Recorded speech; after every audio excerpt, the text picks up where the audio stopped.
Well, from Wall Street to Main Street, the U.S. economy is having a pretty good day. According to today's Labor Department report, 165,000 jobs were added in April. And topping it off, the revised job numbers from March and February show another 114,000 jobs added into our economy. Now, more than 11 million people are still unemployed, and the unemployment rate fell to 7.5% in April.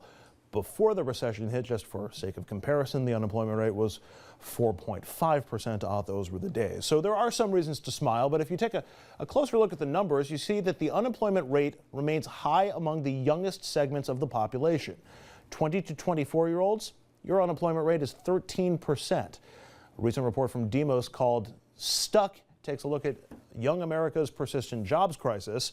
I spoke today with Ruetschlin. She's a policy analyst at Demos and one of the authors of that report. Catherine, I'm guessing that at first blush, most people would assume that the youth unemployment rate would be higher than the unemployment rate for everybody else. What's so surprising or so staggering about where the numbers are right now?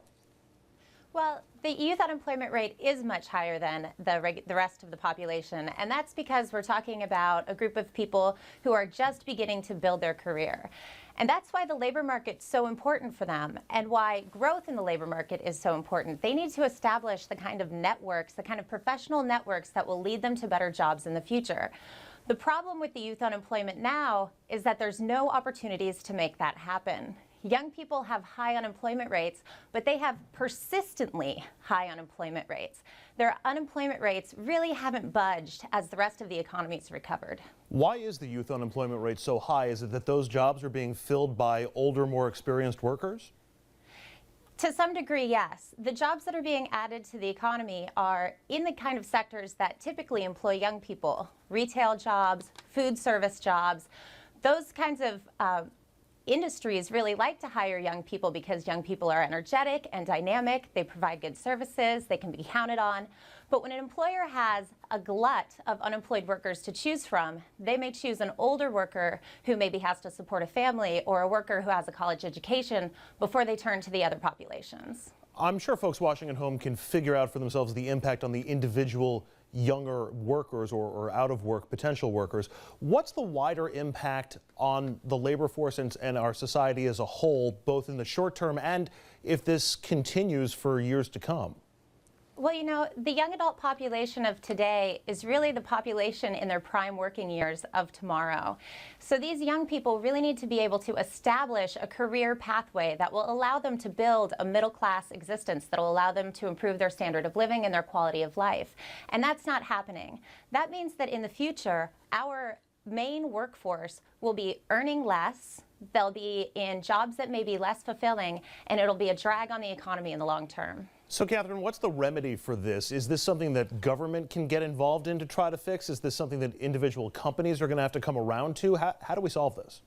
Well, there are a number of ways that we could address the youth unemployment problem. And the thing is, young adults have different needs than the rest of the population when it comes to establishing a career.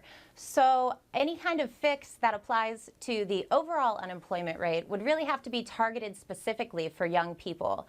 Young people need their initial opportunity to join the labor market, to build skills, to have pathways to lucrative careers.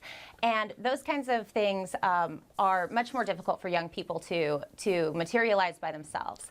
Because of that, a government intervention, something like a direct jobs program that provides a skill building career or a professional network to young people would be a great solution. Would a public service initiative, perhaps as an alternative for those young workers who are out of work, would that also fit the bill?